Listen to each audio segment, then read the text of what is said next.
Today we have Suchitra Ramchandran talking about literary translations in India and Modi Prize Anthology 1, A House Without Cats and Other Stories published by Southside Books this year.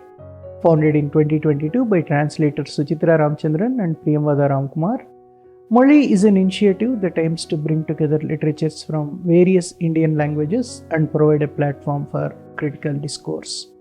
Modi Prize was instituted in the same year with a mission to discover and inspire new talent in translation, with the desire to remain accessible to hitherto unpublished translators. The prize awards outstanding translations of short fiction written in Indian languages into English. Suchitra Ramchandran, co-founder of Modi, writes fiction in Tamil and translates between Tamil and English. Her work has appeared in journals including Asymptote, South Parade and Narrative Magazine. The Abyss, a translation of Tamil writer J. Mohan's novel Elam Ulagam, her first full-length translated work, was shortlisted for the ALTA First Translation Prize in 2024 and was published by Juggernaut Books. Suchitra, you have been very active in the field of translation for the last, I guess, about 4 years. Right? You have attended workshops, you have translated books and got them published in India and abroad too. Now you are also involved in setting up Modi Foundation. Yeah. So please tell us about literary scene as far as literary translation is concerned in India. In 1997, there was a special edition of New Yorker magazine, which focused on Indian literature. New Yorker, you must know, is a prominent US-based magazine, which often has very strong opinions on literature. And in that, it was a focus on Indian literature, and they had a center page, so like a centerfold, but for writers. So all the writers are who represent Indian literature according to New Yorker were arranged there. And if we can still go back and see that issue, all the writers there are writers who wrote in Indian English, people who wrote in English from India. There was not even a single writer who wrote in any Indian language, a regional Indian language, be it Hindi, be it Tamil, be it Telugu, any language. And in that, Salman Rushdie, writer Salman Rushdie, had expressed an opinion. He said that I have read whatever there is post-independence Indian literature, and I don't think there is anything really of value in any language except for English. Anything exciting that is happening in literature is happening in English. So he said this in 1997, and it became a very controversial remark. Today we are 25-30 years hence, and we know what is the reality ourselves. It's not that books that have been coming out of India have done particularly, there's not as much of a readership or a market for it necessarily anywhere else in the world. And looking at the way translations have done over the past 30 years, whether it's winning the International Booker Prize or whether it's the just the readership for it, just the desire to read those books, it's telling a very different story. So what I feel is there is a wealth of literature in India which is yet to be translated, and this there's two parts to it. One is the lack of translation, and the other is the lack of discourse or talk about literatures in various languages of India in English. Just because English is the language through which we have currency to speak with to the world today. And if we had been a French colony, it would have been French. So English is just that medium for us. Because English is that medium, there's not enough talk or enough discourse about our own literatures in English. So there is this gap. But that gap is slowly filling in is what I think. So Modi was, my colleague Priyamvada and I, we started Modi with the express desire to take part in this discourse and to try and bridge this gap in the way that we see fit. In the sense that you are bringing stories written in Indian language, literary fiction in Indian languages into English. Yes. That's the core idea. That's the core idea. Right. And it's not that this has not been done before. I mean, because, the Salman Rushdie kind of hegemony that existed. But till from the 1940s, 1950s up until the present, all through modern India, we have had a steady wave of translations coming out. The problem is there were very few translators. There were very few translators talking about the writers that they were translating, the craft of translation itself. and there wasn't a lot of dialogue between the writers and the translators working out of regional languages and the English language intelligentsia, whether it's the publisher, whether it's the there is such a personality as English language critic, very far and few between. Right. But there's this huge gap even in academia. So often what happens is translated works are used by academics in the universities. They are read as samples of Indian life or something like that, or a sort of a sociological study of how Indian life works, but not as a literary text. So these gaps have been there. And but that said, there have been translators, there have been initiatives to propagate translation in India. One or two that I can think of is Katha, right? Geeta Dharmarajan. Yes. In the 1990s, she came up with an initiative called Katha, which is actually sort of a very important forerunner for what we are trying to do with Mori. What she did was almost every year from 1990 till 2001, I think. Yeah. She knew people from each language. She had an expert person in each language that she would consult with. She would get one short story which that person would consider the best short story of that year. For example, in Tamil, one year the expert was Sundar Ramaswamy, so he would recommend a short story and she would get that story translated. So they would have 13 or 14 stories from various languages of India for 1 year, which would be put together and called the Katha Anthology 1990, 91, and so on. So they would also give, I think, awards. Awards. Yes, Katha awards they give and they publish it. They also publish it. I guess I have all the volumes. You do? Yeah, okay, I have that's all wonderful. There are about 20 or so. Okay, 20 volumes. It's a magnificent work. 20 years, year after year, producing so many stories in so many languages, so many different languages. Yes. Cutting across the country is a phenomenal achievement. I don't know. I wonder why they stopped it. Something we're also doing the series from Mori where we are trying to get in touch with the people who have worked in this space before us and just interview them to see why they did what they did and why they stopped doing what they did. Yes. But the Katha books, I've actually only seen one or two of the books in the library I told you about. But if you have them, that's amazing. Because it's. So I don't think these books are as well known as they should be. I think they are real phenomena. They are real achievements, and they should be talked about more in even mainstream quote unquote literature because the effort that goes into it, the sheer effort that goes into it, and the variety of stories that you can get to read from every year. This is what those books carry. One feature which those books don't have is that I think the Katha commission the translations. So here with Mori, what we are trying to do differently is every year we are conducting a translation contest. So what we do is every year we just open it up. People can translate from whatever language that they read and send us translations. And then we have a panel of judges and we use we kind of screen the stories and then have the judges select the top 3 stories based on both the quality of the story and the translation. So what this does is 2 things. One is, it gives us a sample of stories like what Katha has. So that's the diversity of stories. But it also introduces translators because it's a translation prize. Every year, 10 translators get introduced to, and the translators can decide if this is something that they like to do, if this is something they want to do, further. And what we have seen so far, we have done the Mori Prize for 4 years, 3 years, 4 years now. We see that a lot of translators, the Mori shortlist is sort of their stepping stone, and then they go on to do phenomenal work, right? And this is, I think, a very unique feature of what we want to try to do with Mori, and we are happy that we are making some progress. Yeah, it is. So we'll talk about it. So basically, when you, in the foreword, I think you wrote about Mori Prize, and one of the major evaluation criterion, you said aesthetics. Aesthetics. What is aesthetics in a short story? There are 2 ways that I will answer this question.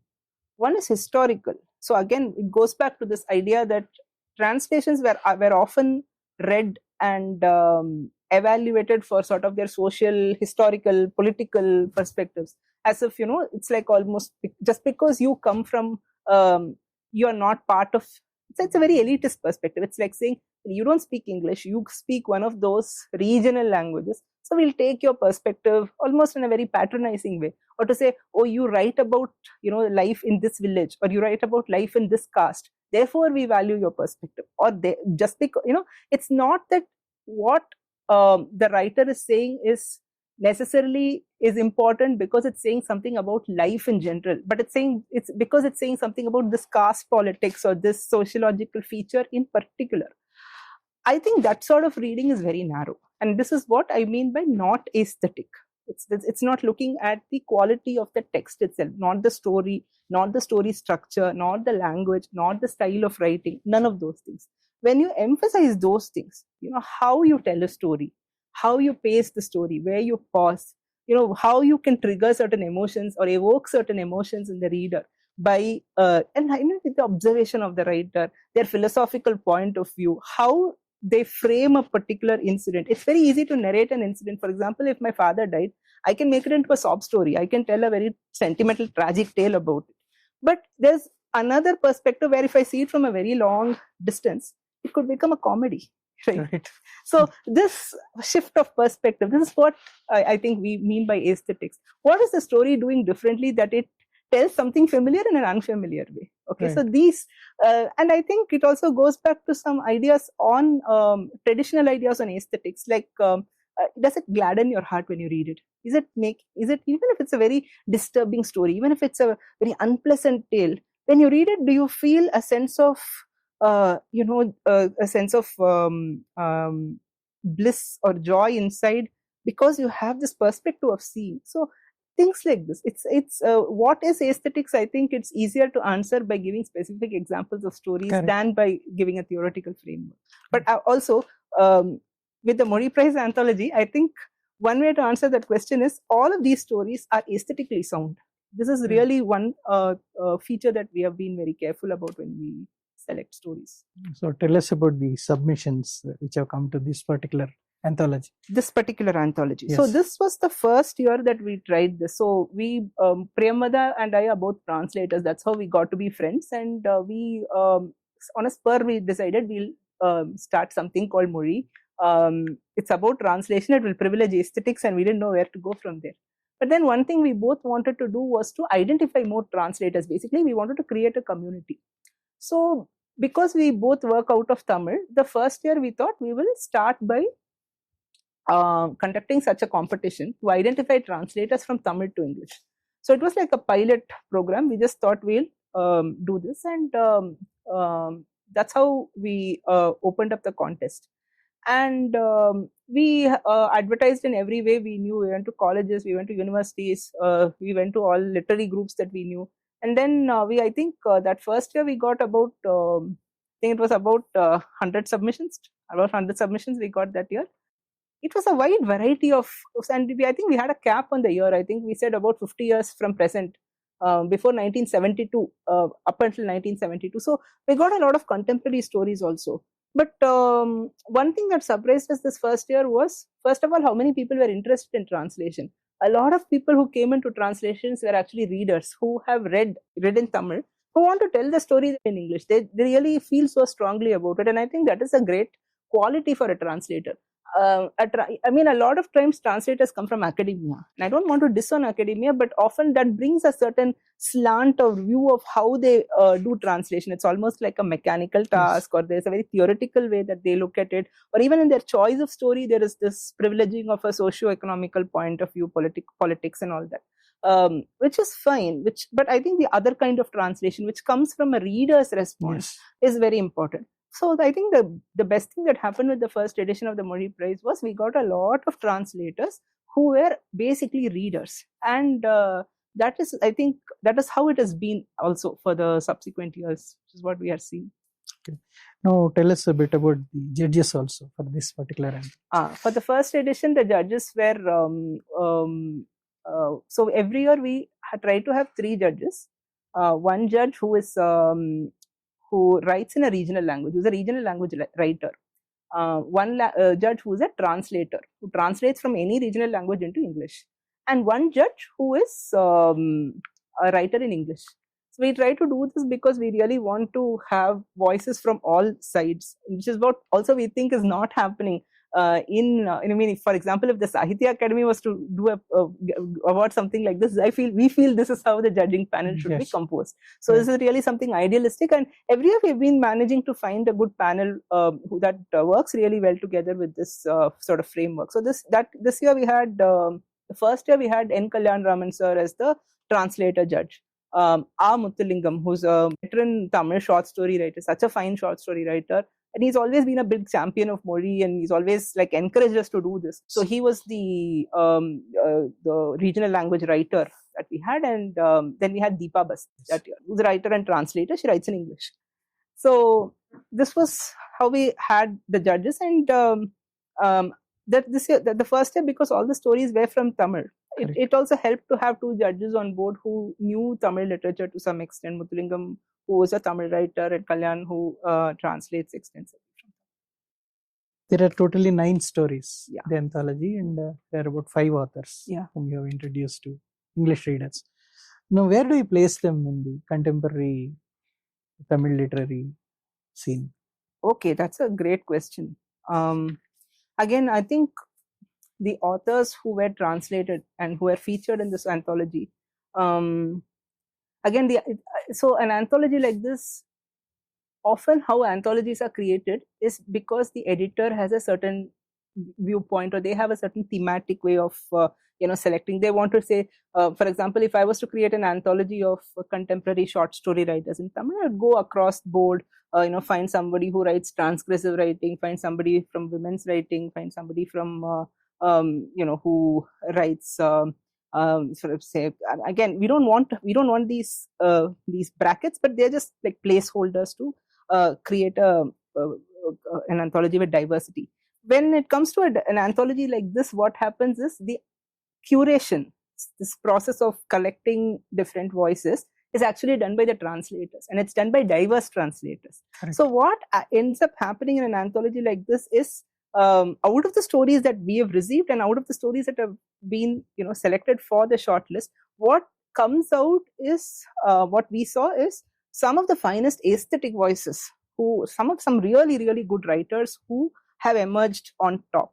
And in this, I mean, we have writers like Su Venugopal, Jay Mohan, and Vannadasan. I don't know if Vannadasan or Su Venugopal are as well known in English, like outside of Tamil Nadu, they are well known, but they have massive readership in Tamil. Vannadasan is a very popular writer in Tamil. A lot of readers, they come into literature through somebody like Vannadasan. Right. The stories in English, it's called A Brief Strain of Music. One series, it was very well read and appreciated when it came in Tamil. Similarly, there's a younger short story writer called Senthil Jagannathan. He's also a fairly... I loved that story, by the way. The Cotton Fever. Cotton Fever. Yes. A very popular writer, well-regarded writer. So this, what has come out is really, people who are well-regarded. That doesn't mean that those who didn't make it to the anthology are not so good or anything like that. I think it's a mix of things. It's a mix of who the translators curate, and then whose translations were good, so and they ended up in the anthology and all that. Yes. One surprising story I'll talk about. Chandra is a very fine writer. She's been writing in Tamil which eventually won the first prize. Yeah, right.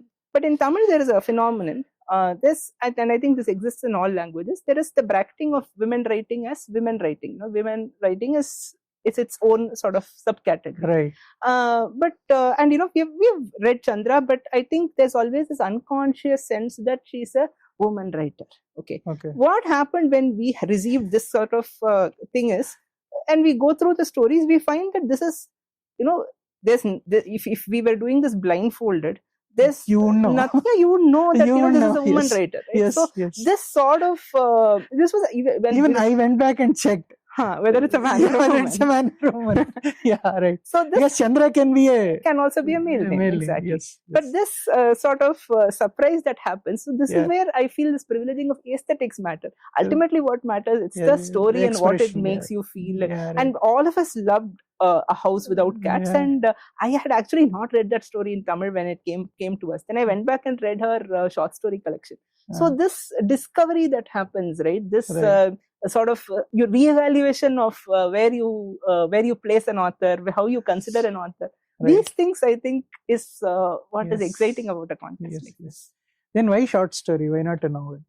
Because I think the answer is that short answer is we can't read 100 novels, and that's also a lazy answer. But I think the reason we are starting out with short stories is one time because both Priyamada and I, we kind of do this in addition to our full-time jobs.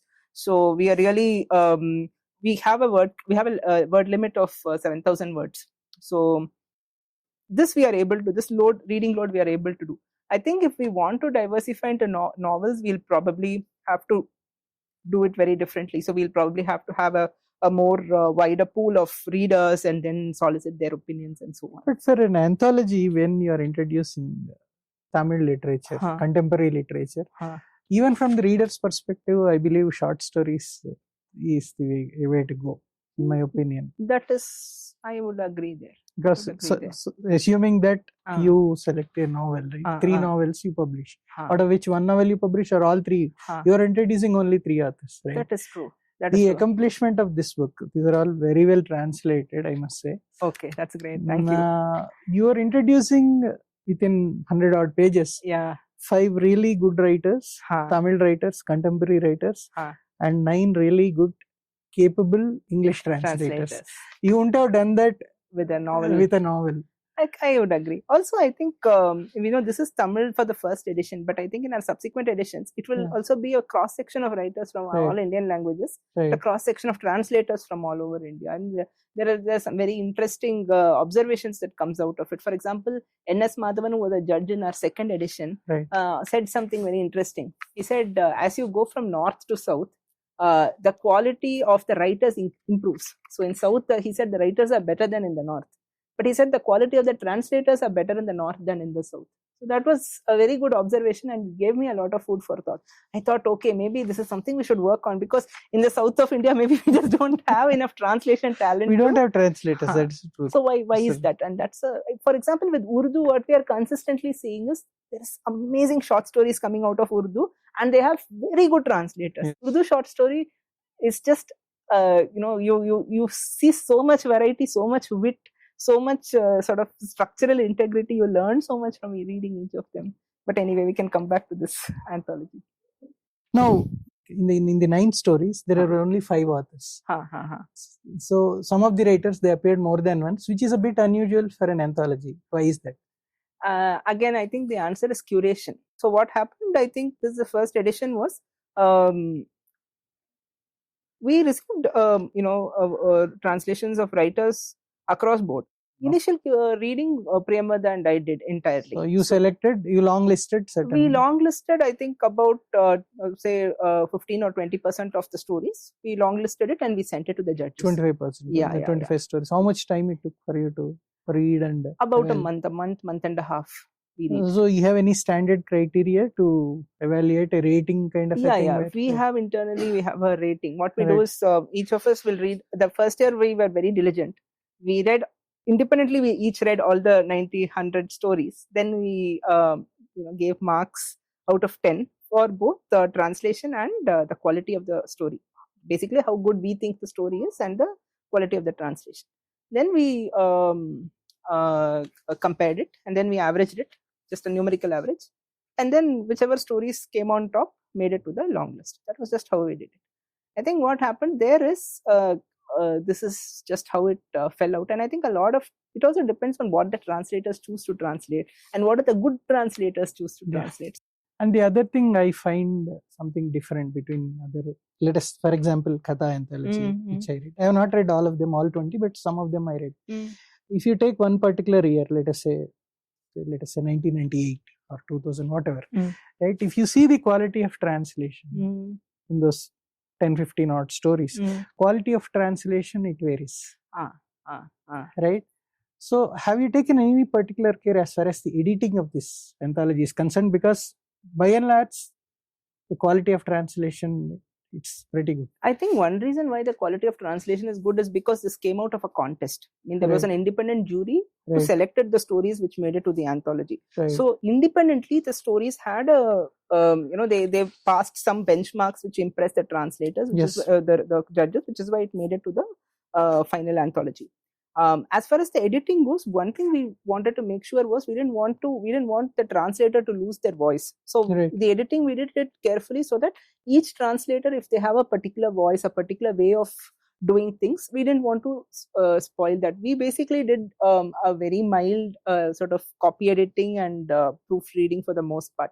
We did some line editing for one or two stories where we felt that it wasn't quite right. Yeah. With those, but that was it. And in fact, I mean, you might be able to see, for example, in Cotton Fever, the translator has made the choice to use a particular English for the rural woman's Correct. voice, which some translators do. I liked it, by the You way. liked it. Personally, I'm not a very big fan of that. It Again, gives you that feel. it right? gives you that feeling. Yes. So it's a very imaginative choice of the Right. translator, which we have preserved. Similarly, another story is Beast. Beast is, I think, done with such verve. It's like really like flipping through an American magazine and seeing that story. Exactly. Right? It's like an independent English. It's written straight in English. Straight in English. And it was done by a 16-year-old girl. 16-year-old. Yeah, she's American. Her name is Meghna Kumar. She was 16 at that time. That's a wonderful story. Yeah, and the way she's done it is just like with so much confidence she's done it. The story that won the first prize, House Without Cats, Pune Galillada Veedu in Tamil, that has a wonderful nostalgic quality, longing that goes through the story. Yes. The translator has preserved it, and purely metaphorical. Yeah. Very metaphorical. We took care not to spoil any of that when we edited it. One more question I have. What is the future for this anthology? This is the first one, right? This is the first one. Actually, after this contest, we have actually conducted 2 more competitions, and we have the manuscripts ready for the anthologies. They will come out soon. And this year we are conducting the Modi Prize again. The announcement will be coming out in July. And again, we plan to release an anthology. What we are hoping is for a step-by-step improvement. Hopefully, the anthology from year 4 will have more diversity, more more careful editing than right. Now, your translations, now they are getting published in USA and UK. I think Transit is publishing Abyss. Yes. Kumari Tharuvai again Transit or no FSG? No, Kumari Tharuvai, I don't think we have not picked up a US publisher yet. Right. In India, it's being published by Juggernaut. So you have some exposure to editing that gets done abroad and all that now, right? Yeah. So what's the difference between the way we approach editing of translations in India and abroad? Do you see any difference? Again, I have not gone through the editing process with the American publisher myself yet for various reasons. But I've seen this happen. For example, my colleague Priyamvada, her translations got edited by FSG, which is the Stories of the Truth. Yeah, Stories Velayane too? Velayane is also, I think, undergoing the process. But what again, I've because she shared her edits with me, I was able to just see the sort of the quality of edits that they do. I feel like in India, to a large extent, at least with our translations, what we feel is it's a level of copy editing that not so much line editing. And the other thing is they fact check, but in the US, I think the fact checking is at a whole other level, because I think they're afraid of getting sued or something. I don't know, but they really hammer down on fact checking. And I think again, I don't think Priyamvada's translations underwent a lot of line editing at that level of editing. But I think their copy editing is also very rigorous. So that's what I'm seeing. I honestly don't know how you would, what more you can do to edit a translation from a language that, where you might not have expertise in. Ultimately, it's the text in the final output that the text in the target language that you will be looking at. In our podcast, I was talking to Roche Schwartz, the French very reputed French translator, and she has done a lot of work for Penguin and so-called mainstream translation languages, German, Italian, where a lot of work gets translated into English. They say that the first level, like they edit it, copy editing and all that. Then in the second level, someone who knows the source language and English, line by line they compare. I don't know what is going to happen to Tamil translations. I don't know about that again. No, Penguin UK does it. I see. Then finally, in the third stage, someone independently reads the translation as if it's meant for UK readers or USA readers. Again, USA and UK, there is difference, right? Okay. The way they express things. I see. Maybe that also depends on the publishers, but this is Yeah. good information to know. That's Yeah. really a good way to do it. For example, with the Mori Prize, we don't do this line by line cross checking with the source language, mostly because we don't have the resources. Correct. Tamil, we were able to do it Correct, because correct. it was. I mean, Correct. for Tamil, we did it actually for 1 or 2 stories. Very careful line editing we did. But one difference I tell you that I find between Indian language publishing, Right. I know Tamil, and a little bit from talking to you and Bhaskar, I know about how Telugu works, right. and what happens in English language. In Indian languages, at least as far as Tamil goes, there's hardly any editing that happens. Sometimes texts come out with spelling mistakes. There is no such thing as structural editing or what we call developmental editing. Yes. Even line editing. The most they do is maybe correct some few spelling mistakes, and they end up publishing it. This is a very different state of affairs. In English, I feel like the editor plays a much bigger role in shaping the text. But maybe that's not the same for translations, because the translation comes from an original language already, so there's not so much more room to develop the text. Now, this is the final question by the. Okay. See, you started as a reader. Yeah. Then you become a translator. Now you started Moli along with Priyamada, and you are more like a translation evangelist for Indian languages now, so to say. What are the changes that you want to see in as far as the translation ecosystem in India is concerned? Let us limit it to South Indian languages. Sure. I mean, when you said evangelist, I would just like to say that again we come out of a tradition. I just want to acknowledge that, because while I started by talking a little bit about the history of how translation has historically been carried out from Indian languages into English and how it's been perceived. What is more important is, through that lean phase of the initial years, there have been individuals who have been constantly trying to push translations out. The names that come to mind are Geeta Dharmarajan with what she did with Katha. Tamil writer Shiva Shankari. She did a project called Knit India for Literature. This is a project where she's a Tamil writer, and she spent 16 years of her life around the country to different, the 4 directions, the 4 regions. And from each Indian language, she met 4 or 5 writers, and she got one of their stories translated. She interviewed them, got those interviews translated into English, and she's published these 4 pillow-sized books. So this sort of zeal has, been, it's happened before. Now, of course, individual translators, for example, in Tamil, what someone like Kalyan sir has done is phenomenal. And there have been other translators too. Tamil, we have had people like Lakshmi Homestorm. Again, this might be controversial. The problem I feel that happened in the past is that a lot of translations either came out of academia, or they came out of what Priyamada and I informally like to call a sort of school momminess. Okay?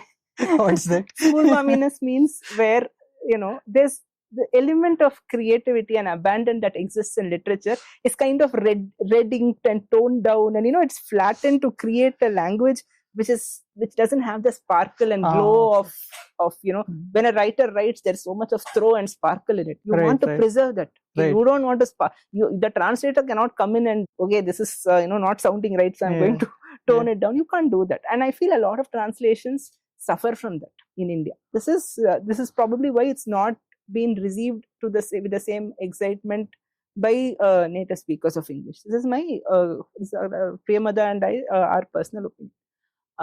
What we want to do differently with the Mori is to change this and make it, an alive sort of endeavor. Translation does not have to be something that is, be very rigid or, mechanical in its out. It's a playful activity ultimately. What we would like to see differently from South of India, like I said, N.S. Madhavan's comment that South India does not have as good translators as North India. So this is something which I think we can think about, and at least those in the translation ecosystem, those of us who are interested in this, we can have conversations and we can see what we can do differently. What can we learn from the so-called good translators of the North, and see what we can implement. That's one thing we can do. The second is to identify more translators. Yes. And again, the translators should come out of readers, should kind of evolve out of readers. Then they should work on bettering their craft. So all these things are why we came up with Mori. We want the translators to talk among themselves, to find ways to better their craft, read more. So that's very important.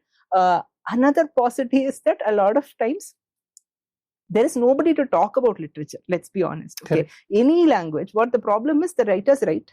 few people within that language talk about literature, but there's nobody to talk about that language, literature in another language. Correct. Only when those bridges happen can a literature be alive. Literature is not about writing of stories or anything. I mean, it's we don't write stories to amuse ourselves. We write stories to tell some truths, to tell some inner feelings that we have. We want to utter it, and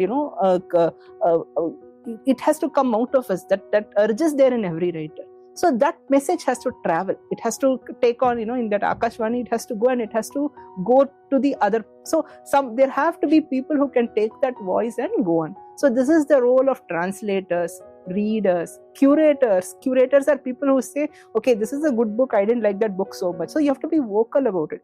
I think what I would really like is, every time a reader reads a book, please talk about it. Please talk about it on social media. Please talk about it with your friends offline. Talk about it with other readers.